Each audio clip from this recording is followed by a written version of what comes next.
어버이 살아실제 섬기밀란 다하여라.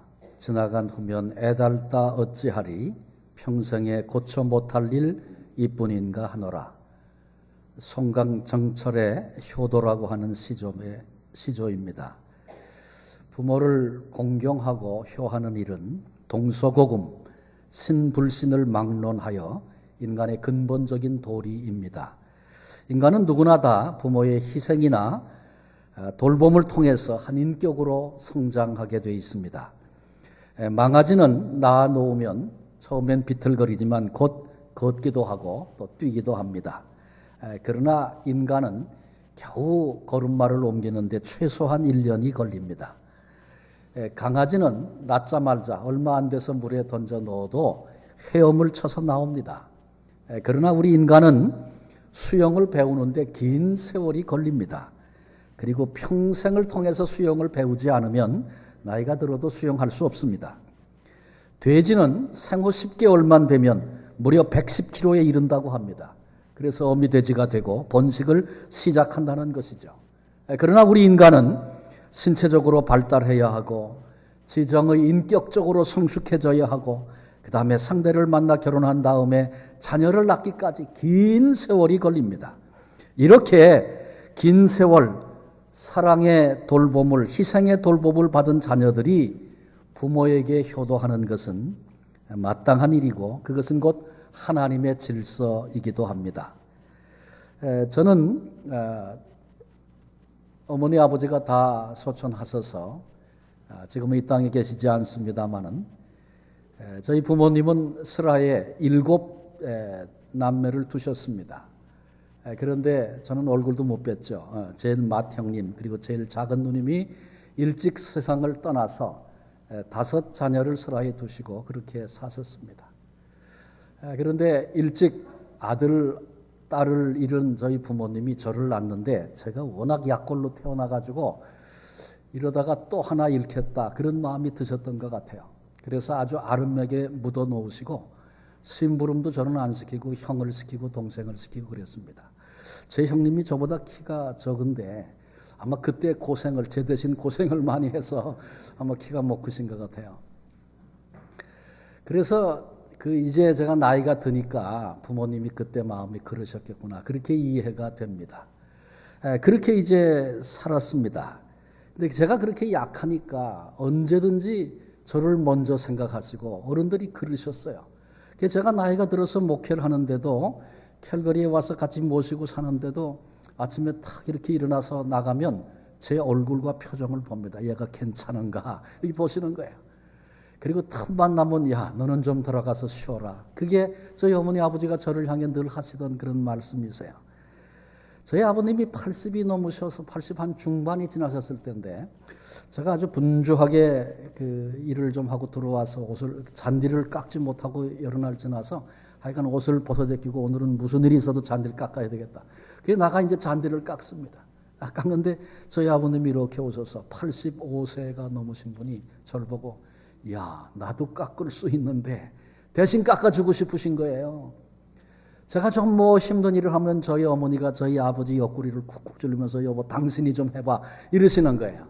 그러니까 저는 그런 특별한 사랑을 받으면서 컸습니다. 그날 잔디 깎던 날 제가 아버님 목욕을 좀 시켜드렸어요. 여기는 다 씻겨주시는 분이 오니까 할 일이 없는데 그날 제가 이제 아버님 좀 씻으시죠. 그래서 제가 모시고 들어가 샤워를 해드렸어요. 저희 아버님이 체구가 크신 분입니다. 그런데 그날 이렇게 씻기면서 보니까 다리가 다 말라서 이렇게 가늘어지셨어요. 가만히 그 아버님을 씻겨드리면서 생각해 보니까 7 자식 낳아서 자식 잃는 고통도 겪으시고 그 어려운 시대에 이런 많은 수고를 하셔서 또 평생의 목회를 하시면서 한 번도 다른 일에 눈을 돌리거나 욕심 부리지 않고 영혼들 위해 수고하시느라고 그렇게 애를 쓰셔서 이제 그 살이 다 빠지고 이렇게 마르셨구나. 그 생각을 하니까 참 마음이 그렇더라고요.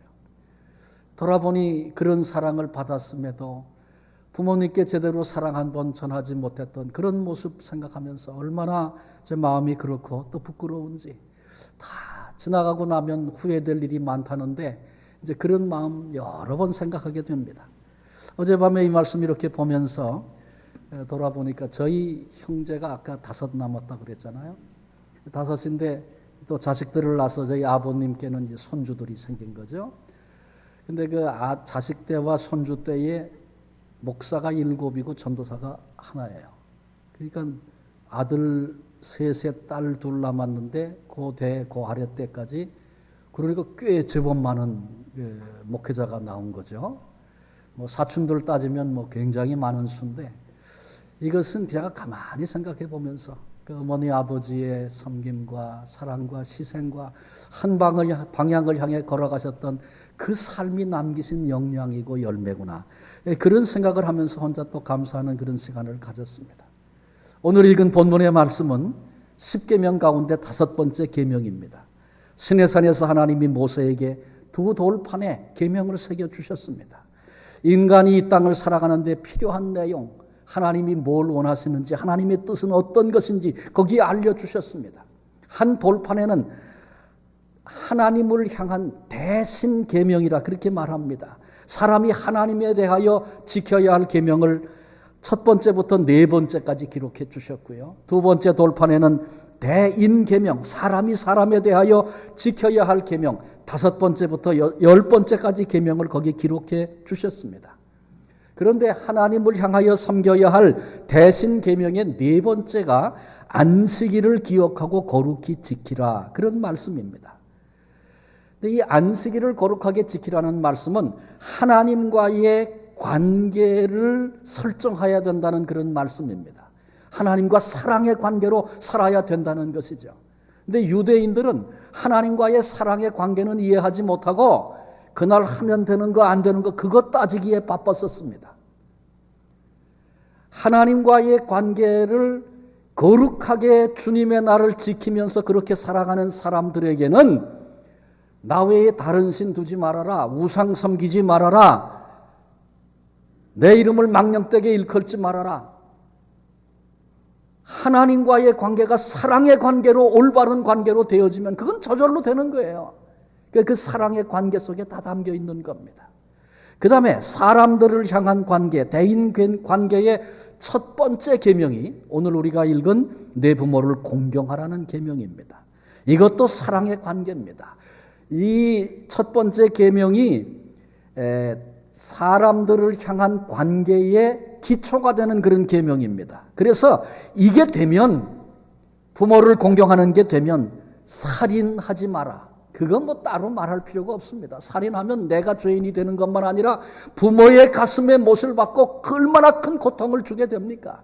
이게 저절로 부모와의 관계가 올바른 관계가 되면 살인하지 않습니다. 간음하지 않습니다. 도적질하지 않습니다. 거짓 증거하지 않습니다. 이웃의 소유를 탐하지 않습니다. 그래서 제롬은 이 5번째 계명인 대인관계의 첫 번째가 되는 내 부모를 공경하라는 이 계명은 대인 계명의 기초가 된다, 원인이다, 그리고 그런 삶의 증표가 된다고 그렇게 말했습니다. 부모를 공경하는 것, 창조주 하나님의 명령입니다. 이 명령은 우리를 힘들게 혹은 괴롭히게 하려고 하신 것이 아니고 우리로 하여금 복된 삶을 살게 하시려고 이같이 우리에게 말씀해 주신 것입니다. 우리 가정의 자녀를 키우면 혹은 손주들을 보면 얼마나 귀엽고 예쁩니까? 그런데 우리가 아이들이 어렸을 때 착각하는 거 하나 있습니다. 오해하는 거 하나 있습니다. 그건 뭐냐면 아이들이 아직 작고 어리니까 부모가 마음대로 할 수 있겠다는 생각이 있습니다. 또 실제로 야단을 치면 꼼짝도 못합니다. 내가 하는 대로 될 것이라고 착각합니다. 그러나 아이가 점점 커가면서 부모와 나와 내 자녀의 관계가 힘들어지기 시작합니다. 그때쯤 되면 부모가 자식의 눈치를 슬슬 볼 수밖에 없어요. 그리고 관계가 어긋나고 넘지 말아야 할 선을 넘어버리면 왼수가 따로 없습니다. 이런 관계 때문에 고통하고 이것을 원하는 사람이 어디 있겠어요. 그래서 회복해 보려고 애를 써보지만 그게 그리 쉽지 않습니다. 그래서 회복 불가능한 상태에서 그러려니 그러고 고통하며 사는 인생들이 수없이 많이 있습니다. 정말 행복하고 감사해야 할 부모와 자식의 관계가 비극적인 관계로 전락해 버리는 것입니다. 여러분, 왜 이런 일이 벌어집니까? 나는 좋은 관계로 살고 싶은데 왜 이런 일들이 벌어지고 있는 겁니까? 그것은 우리가 알아야 할 중요한 원리를 이해하지 못하기 때문에 그렇습니다. 하나님이 이 땅에 우리 인간을 존재케 하실 때 부모를 통하여 반드시 이 땅에 오도록 하셨습니다. 제외가 있죠. 예외가. 아담과 하와입니다. 하나님이 직접 지으셨으니까. 그 외에는 모든 사람은 반드시 부모를 통해서만 이 땅에 존재합니다. 자식은 혹 없을 수 있어요. 아내는 혹 없을 수 있습니다. 남편 없을 수 있습니다. 그러나 부모가 없는 자식은 없습니다. 존재가 불가능하기 때문에 그렇습니다. 물론 사별해서 부모님이 안 계실 수 있죠. 혹은 아주 불행한 상황을 만나서 부모에게 버림을 받는 그런 특별한 경우도 있기도 합니다. 그러나 여전히 날 낳아주신 부모가 계신 겁니다. 존재만 그런 것이 아니라 또 부모를 통해서 인생의 삶의 복이 흘러오도록 하신 것, 그것이 하나님이 주신 원리입니다. 그래서 하나님의 이 원리를 표현해 보면 부모는 곧 축복의 문이다, 그렇게 말할 수 있습니다. 한번 따라해 보십시다. 부모님은 축복의 문입니다. 그래요. 부모님이 우리에게 축복의 문이 되시는 겁니다. 그런데 이 축복의 문이 막혀 있어요. 닫혀 있어요. 그런데 그 막힌 문을 그냥 버려두고 내가 복된 인생을 살겠다고 아무리 애를 써도 그건 안 되게 돼 있는 겁니다. 왜? 축복의 문이 닫혀 있기 때문에 그렇습니다. 저는 아버지 학교를 하면서 강의를 여러 해 하면서 많은 그 아버지들의 고백을 들었어요. 어떤 아버지들은 어려서 부모에게 굉장히 많은 상처와 미움과 한을 가슴에 쌓고 그렇게 살아왔던 아버지들이 있더라고요. 여러분, 우리 가운데 우리는 부모님에게 그런 일이 없어요. 그렇게 만약에 느껴지신다면 정말 감사한 일입니다.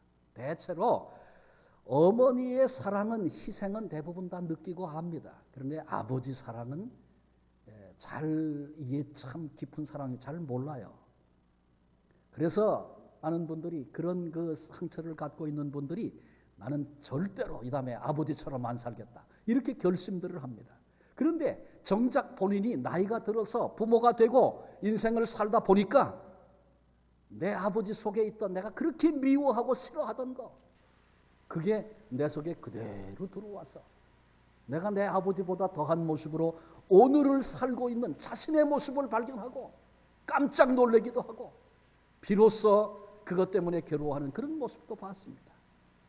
여러분, 왜 그렇습니까? 부모가 축복의 문이기 때문에 그렇습니다. 부모로부터 복이 흘러오기도 하고 좋은 것이 흘러오기도 하지만 좋지 않은 것도 부모를 통해서 흘러오게 돼 있어요. 그런데 이 좋지 않은 것이 내 대에 흘러왔는데 내가 그런 원리를 모르고 그냥 인생을 살아버리면 내가 겪었던 고통과 아픔들이 내 자녀들에게 흘러가서 그들이 나보다 더 깊은, 더 아픈 고통을 겪도록 그렇게 돼 있다는 것입니다. 그래서 이 원리를 깨닫고 내 대에서 나쁜 것, 고통스러운 것이라면 내 대에 정리하고 끊을 수 있는 그런 지혜가, 그런 결단이 우리에게 있어야 합니다. 원치 않지만 자식과 문제가 있고 관계가 고통이 있다면 그것을 회복하는 일에 최선을 다해야 합니다. 그러나 그것만 가지고는 진정한 복이 될 수 없습니다. 근본적으로 나와 내 부모의 관계가 회복이 되어야 나와 내 자식의 관계가 비로소 회복될 수 있는 것입니다. 그때 참된 축복이, 참된 은혜가 나를 통하여 우리 자녀들에게 흘러가도록 그렇게 되어 있습니다. 물론 부모는 완전한 존재가 아닙니다. 그럼에도 축복의 문으로 삼으신 것은 하나님이 정하신 원리입니다. 노아를 기억하시죠? 그는 당대의 의인이라 불렸던 그런 사람이었습니다. 그런데 자식들 앞에서 실수했습니다. 포도주에 취해서 벌거벗고 잠이 들었습니다. 그런데 이 사건을 통해서 아버지와의 관계를 잘했던 셈과 야벳은 복을 받지만 아버지와의 관계를 소홀히 하고 잘못했던 함이 저주를 받는 이야기가 성경에 기록되어져 있습니다. 우리에게 주시는 영적인 소중한 원리와 교훈이 여기 담겨 있습니다. 우리 가운데 혹시 이제 지금 현재 나의 모습을 돌아볼 때 자녀와의 관계에 혹 힘들어하고 계신 분들이 계십니까? 그러면 내 얘기구나, 그렇게 받으셔야 됩니다. 또 우리 가운데 혹시 성실하게 그리고 믿음을 가지고 많이 노력하며 그렇게 사는데 하는 일마다 잘 안 되는 분이 혹 계십니까? 그러면 내 얘기일 수 있다, 이렇게 전제하시고 이 말씀을 들으시면 좋겠습니다. 그런 경우에는 최우선적으로 제일 먼저 해야 할 게 나와 내 부모와의 관계를 점검해 보는 겁니다. 왜냐하면 부모는 축복의 문이라고 그랬죠. 나와 부모와의 관계가 잘못되어 있어서 그 문이 닫혀 있다면 거기서부터 비롯된 일이 아닌가 살펴야 된다. 그런 얘기입니다. 그래서 부모와 나 사이에 막힌 부분이 먼저 회복되어져야 합니다. 왜? 부모가 축복의 문이기 때문에 그렇습니다. 어떻게 회복할 수 있습니까? 내가 내 마음속에 내 부모와 특별히 아버지와의 관계, 어머니와의 관계 속에서 내 마음에 상처가 되고 분노가 일어나고 그때 생각하면 화가 나고 이런 거 있을 수 있어요. 근데 그런 것을 있는 그대로 말씀을 드리는 것입니다. 사실 그때 이 일이 내게는 정말 힘든 상처가 됐었습니다. 그래서 그 일만 생각하면 내 속에 분노가 있고 미움이 있고 그렇습니다. 이렇게 생각해 보면 말이죠. 내 부모 세대가 그 시대의 상황 속에서 자식들에게 그렇게 할 수밖에 없었던 그런 상황들이 얼마든지 있을 수 있습니다. 오늘 부모가 이미 나이가 들어서 부모가 된 엄마 아빠들이 내 윗대의 부모님들의 입장을 생각해 보면 비로소 이해가 되는 게 있어요. 그래서 그때는 내가 철이 들질 않아서 저도 그래요. 생각해 보니까 어머니 아버지 목회하는데 그 목회자의 심정 그 마음 한 번도 이해해 드리지 못했어요. 이제 와 생각하니 그런 거죠. 그것이 모든 일에 다 작용이 될 겁니다. 그때 나는 그게 화가 나고 분노가 치밀고 나는 그렇게 안 살겠다고 그랬는데 그럴 수밖에 없었던 아버지와 어머니의 그 마음이 이제는 이해가 됩니까? 그러면 그 말씀을 드리는 거예요. 그때 내가 참 그것이 상처가 되고 고통이 되는데 이제 생각해 보니 그 어머니 아버지 마음을 이해해 드리지 못한 것 정말 죄송합니다. 내게 미움이 있었습니다. 용서해 주세요. 또 무지하기 때문에 상황이 그렇기 때문에 자녀들의 그 상태와 마음을 헤아려 볼 여유조차 없어서 당신들은 모르는 사이에 우리에게 주셨던 상처 있을 수 있죠. 이제 제가 그럴 수밖에 없는 상황을 이해하고 그거 내가 분노하고 그랬지만 내가 그 어머니 아버지의 그 상황을 이해하고 내가 이제는 마음을 열고 용서합니다. 용서도 드리고 그리고 용서도 받고 이런 일들이 우리에게 먼저 있어야 된다. 그런 얘기입니다. 그러고 싶은데 내 어머니 내 아버지는 돌아가셨어요. 그럴 수도 있죠. 근데 아버지 학교에서는요. 그래서 그것을 잘 설명하기 위해서 실제로 적용하기 위해서 편지를 쓰게 해요. 편지를. 살아계신 아버지께도 편지를 써서 그렇게 용서를 구하기도 하고 용서를 받기도 하고 또 더 나아가서 돌아가신 어머니 아버지에게도 편지 쓸 수 있어요. 그 생각을 잘 정리해서 그때 이랬었어요. 이랬었어요. 그랬던 나를 용서해 주세요. 나도 아버지가 그럴 수밖에 없었던 거 이제는 이해합니다. 이렇게 편지를 쓰는 겁니다. 그리고 하나님 앞에서 그 편지를 내놓고 하나님 앞에서 그 문제를 정리할 수 있어요. 네, 여러분 놀라운 사실은요. 부모님과 나와의 관계가 회복되고 나면 내가 지금 아파하고 힘들어하던 자녀와의 관계가 풀리는 그런 축복을 놀라운 일들을 경험하게 됩니다. 내 자식이 이미 출가해서 저 지구 저편에 살고 있어도 여기서 내가 부모님과의 관계를 회복하고 바른 관계를 갖게 되면 지구 저편에 있는 이미 가정을 이루고 있는 우리 자녀들에게도 그 평강과 은혜와 복이 흘러가게 된다는 것 기억해야 할 것입니다. 그렇습니다. 부모와의 관계가 회복되면 자녀와의 관계도 회복됩니다. 이것이 하나님이 우리에게 주신 원리이기 때문에 그렇습니다. 본문에 내 부모를 공경하라. 그리하면 너희 하나님 나 여호와가 내게 준 땅에서 내 생명이 길리라. 그렇게 말씀하셨어요. 부모 공경은 명령입니다. 그래서 내가 해도 되고 안 해도 되는 게 아니라 반드시 지켜야 할 하나님의 명령이고 또 거기 약속이 있죠. 그리하면 내게 준 땅에서 내 생명이 길리라. 명령하신 분이 너의 하나님 나 여호와다. 그렇게 본문에 밝혀주고 있어요. 또 약속하신 분이 너의 하나님 나 여호와다. 하나님의 명령이니까 반드시 지키며 살아야 하고 하나님의 약속이기 때문에 그 명령을 지키면 반드시 그렇게 하나님이 복되게 하실 것입니다. 부모를 공경하면 성경 여러 곳에 장수와 복을 약속하셨어요. 장수는 하는데 삶이 복되지 않으면 장수가 저주가 된다는 거 여러분 아십니까? 그런가 하면 복은 받았는데 단명하면 얼마나 허무하고 안타깝습니까? 살만하니 죽었다. 그런 얘기 곧잘 들어요. 장수와 복이 함께하는 것, 이것은 부모를 공경하는 이들에게 주신 하나님의 약속입니다. 성경에 이 약속을 잘 지켜서 복을 받았던 두 사람을 여러분 앞에 소개하려고 합니다. 한 사람은 요셉이라는 사람이고 다른 한 사람은 룻이라고 하는 사람입니다. 먼저 요셉 얘기를 합니다. 요셉은 우리가 잘 아는 것처럼 야곱의 12아들 가운데 하나였죠. 그런데 요셉이 부모님께 효했어요. 잘 섬겼어요. 어떻게 그렇게 했냐면 아버지의 신앙을 따라서 하나님을 경외함으로 부모를 공경했던 사람이 요셉입니다. 아브라함의 하나님, 이삭의 하나님, 야곱의 하나님, 이렇게 성경이 말씀하고 있죠. 이것은 요셉의 집안에 대대로 이어 내려오는 여호와 하나님 신앙을 단편적으로 보여주고 있는 그런 호칭입니다. 우리가 부모의 슬하에 있을 때 그 믿음을 지키고 신앙생활할 수 있는 것 제법 그렇게 할 수 있어요. 왜? 부모가 잔소리도 하고 그래야 된다 그러고 말씀하시니까 그렇죠. 그런데 객지에 혼자 떠나가 있으면 부모의 신앙을 잊어버리고 그 삶의 원리를 벗어나는 경우들이 얼마든지 많이 있습니다. 유학만 와도 그렇습니다. 한국에서 직분자의 자식이고 믿음 생활 잘하던 아이인데 그 부모가 전화가 왔어요. 아무개가 가니 그 유학생활 동안에 신앙생활 좀 잘 도와주세요. 그렇게 하죠. 근데 그 아이가 나타나질 않습니다. 왜 그런 겁니까? 부모 밑에 있을 때는 신앙생활 했지만 캐나다 유학 와가지고 자유롭게 살고 싶다는 겁니다. 신앙의 울타리에 벗어나고 싶다는 겁니다. 간섭받지 않고 싶다는 거예요. 이민 와도 마찬가지죠. 한국에서 정말 열심히 신앙생활 하던 사람이 여기 와서 슬며시 그저 남 하는 만큼 하겠다. 그리고 뒷전으로 물러나는 신앙인도 저는 많이 봤습니다. 여러분, 더군다나 요셉의 경우를 보면 형제들에게 팔려서 애굽에서 종살이 하던 사람입니다. 요즘 말로 하면, 젊은 사람들 말로 하면 애굽에 가서 요셉이 개고생을 했습니다. 그러니 요셉에게는 가족 얘기만 나와도 분노가 치밀고 원망이 나올 수밖에 없습니다.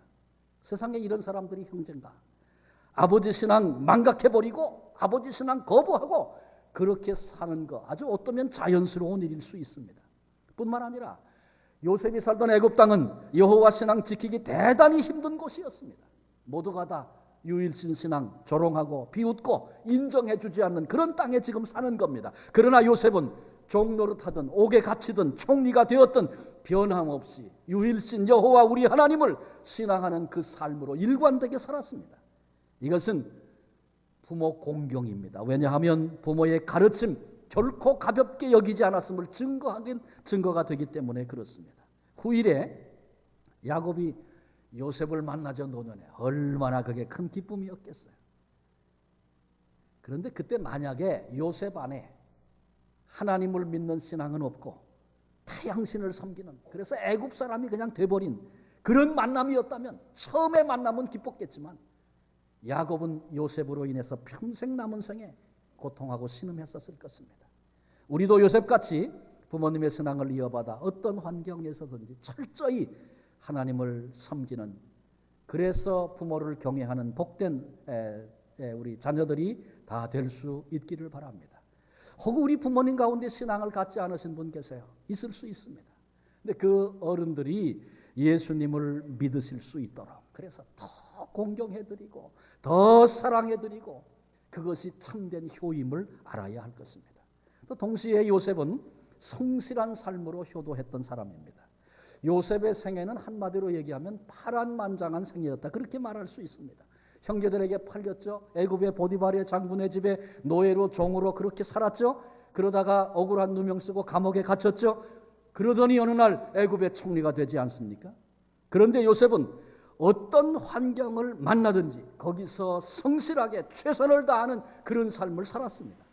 보디발의 집에서 종노릇할 그때에도 그는 성경에 보니까 가정총무가 됩니다. 모든 열쇠를 다 주인이 보디발이 요셉에게 맡겼습니다. 내가 너를 신임한다, 그 얘기죠. 그가 또 억울한 누명을 쓰고 감옥에 갇혔을 때 간수장으로부터 신임을 받아서 감옥의 모든 일을 다 맡겼습니다. 웃기는 얘기죠. 간수장이 죄수에게 네가 다 책임지고 해라. 그리고 맡겼단 말입니다. 신임을 했다는 얘기죠. 그가 총리가 됐습니다. 하나님이 꿈을 해석하게 하셨던 것처럼 7년 동안 풍년이 왔습니다. 그때 성실히 7년 기근을 잘 준비했습니다. 그래서 애굽이라고 하는 나라가 더 넓게는 하나님의 구속사의 역사를 이어가게 하는 그런 중요한 역할을 요셉이 하게 된 것입니다. 이런 요셉의 성실한 삶이 결국은 부모를 공경하는 효가 되었습니다. 하나님의 섭리가 있었죠. 7년 흉년이 들었을 때 가나안 땅에도 그런 흉년이 찾아왔어요. 그때 이제 요셉의 형제들이 애굽 땅에 양식 구하러 왔다가 요셉을 만납니다.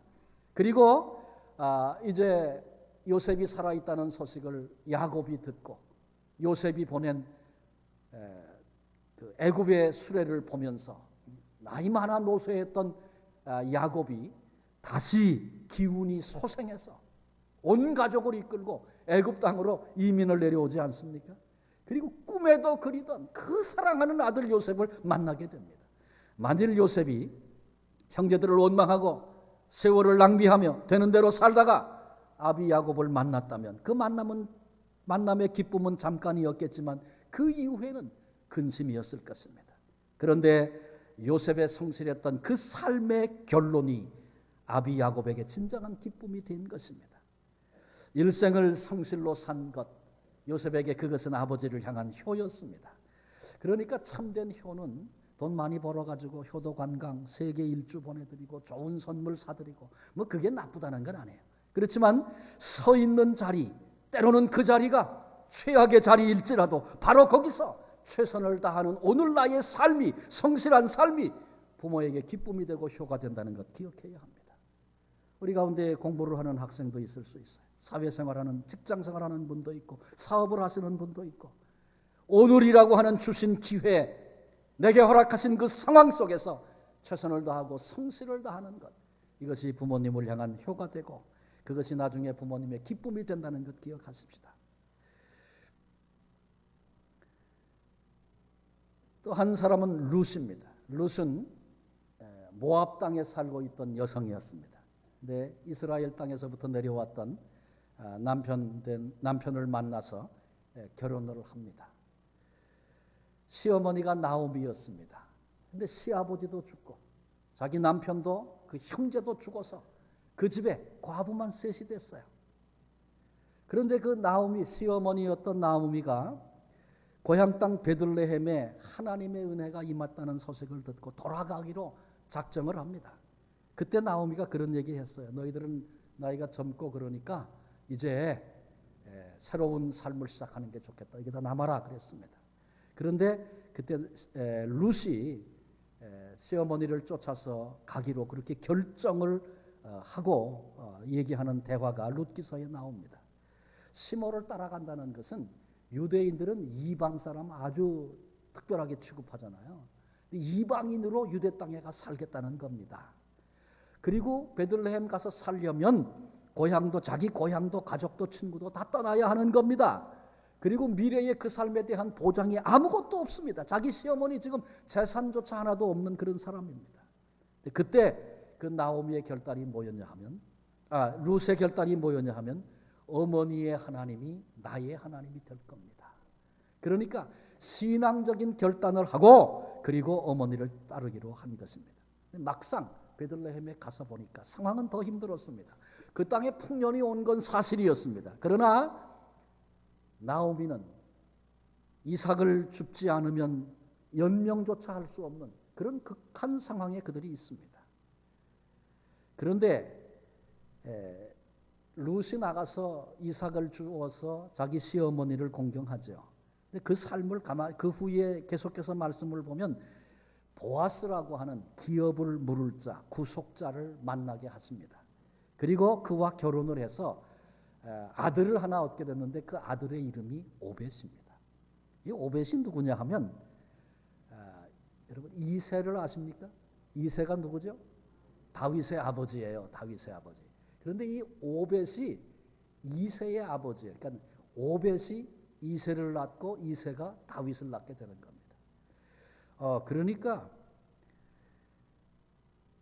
오벳이 다윗의 할아버지가 되는 거죠. 다윗의 할아버지를 룻이 낳았어요. 그 가문이 왕가가 되고, 더 중요한 것은 그 가문에서 메시아가 오시는 하나님의 구속사의 소중한 역사의 한 부분을 룻이 담당하게 되는 겁니다. 여러분, 이런 놀라운 복이 룻에게 온 것은 우연이 아니었습니다. 그의 하나님을 향한 신앙적인 결단과 영적인 원리 안에, 부모님이 축복의 문이 된다는 이 원리 안에 그가 들어가게 된 것입니다. 그래서 하나님의 경륜과 섭리가 그를 붙잡게 된 거죠. 룻은 참 그 생애를 보면 룻 때문에 그의 시어머니였던 나오미는 고통 속에서 그 인생이 찬송으로 바뀌어서 참 주변 사람들에게 나오미가 아들을 낳았다 뭐 이렇게 얘기를 듣고 즐거워했던 그런 노년의 삶을 보낼 수 있었습니다. 룻 때문에 그 남편 보아스는 아주 유명한 사람이 됩니다. 룻 때문에 룻이 살던 그 베들레헴 땅이 유명한 땅이 됩니다.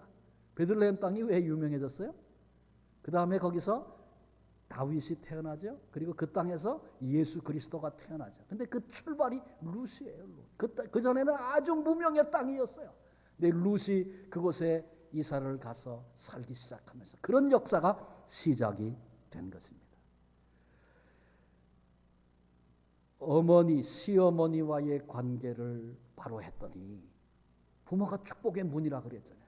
근데 그 문이 열려서 그 놀라운 축복이 상상도 해본 적이 없는 은혜가 룻에게 흘러오기 시작한 것, 성경이 우리에게 말씀하고 있습니다.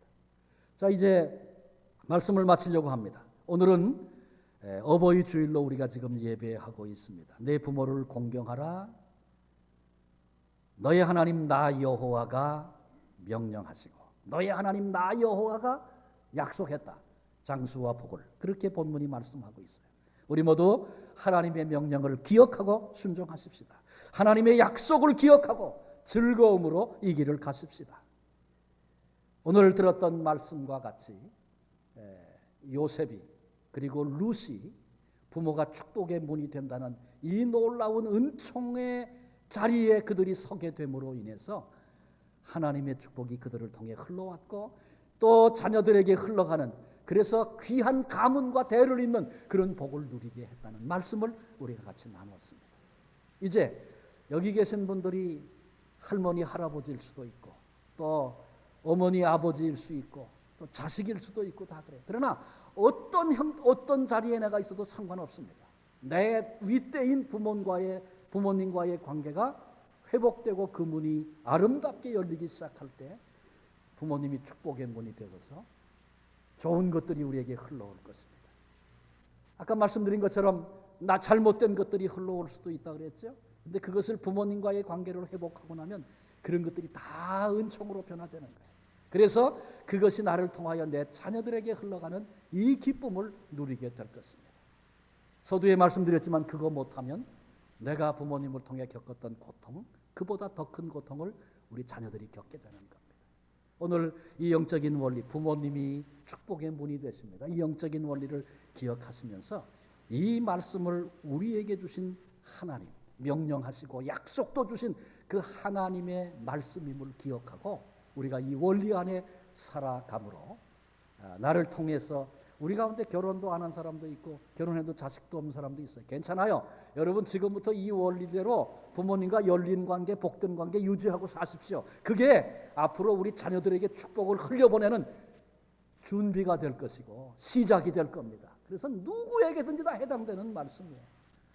그래서 우리 자녀들에게 소중한 축복을 흘려보내고 승리의 귀한 삶을 살아낼 수 있는, 하나님이 처음부터 가정을 통해서 이루기를 원하셨던 그 아름다운 일들을 이루어 갈 수 있는 그런 삶을 살아내는 우리 모두가 되시기를 주님의 이름으로 축원합니다. 기도하시겠습니다. 하나님 감사합니다. 우리에게 가정을 주시고 또 부모님을 허락하셔서 오늘 우리로 여기 있게 하신 하나님께 감사를 드립니다. 받은 부모님께 받은 사랑은 크고 많은데 지나고 나서 보니 그 사랑을 갚아드리지 못하고 그 마음을 이해도 해드리지 못한 부족된 것만 보여지고 느껴져서 안타까운 우리의 모습, 우리 자신의 고백을 주님 앞에 올려드립니다. 그러나 그럼에도 지금에도 그것을 그 관계를 회복하고 축복의 통로가 될 수 있는 그런 원리를 부모가 축복의 문이 된다는 사실을 우리가 말씀을 통해 듣게 하신 것 감사합니다. 개인적으로 어떤 형편 중에 있든지 이 원리를 따라서 하나님의 귀한 축복을 흘려보내는 복된 축복의 문이 되게 해주시고 그 일을 위해서 부모님과 아름다운 관계가 이루어지는 그래서 늘 감사하며 감격하며 그렇게 살 수 있는 은혜가 우리 가운데 있게 하여 주옵소서. 우리들의 아버지가 되어주신 하나님 감사합니다. 우리 부모들의 사랑을 하나님께서 아버지 하나님 되심으로 부모를 어떻게 바라보고 생각해야 하는지를 깨닫게 하시고 또 우리로 그 길을 살게 하시는 하나님 아버지의 그 마음을 우리로 알게 하소서. 오늘 이 은혜 가운데 살 수 있는 우리 모두가 되게 해 주옵소서. 우리를 이 은총의 자리에 불러내신 예수 그리스도의 이름으로 감사하며 기도하옵나이다. 아멘.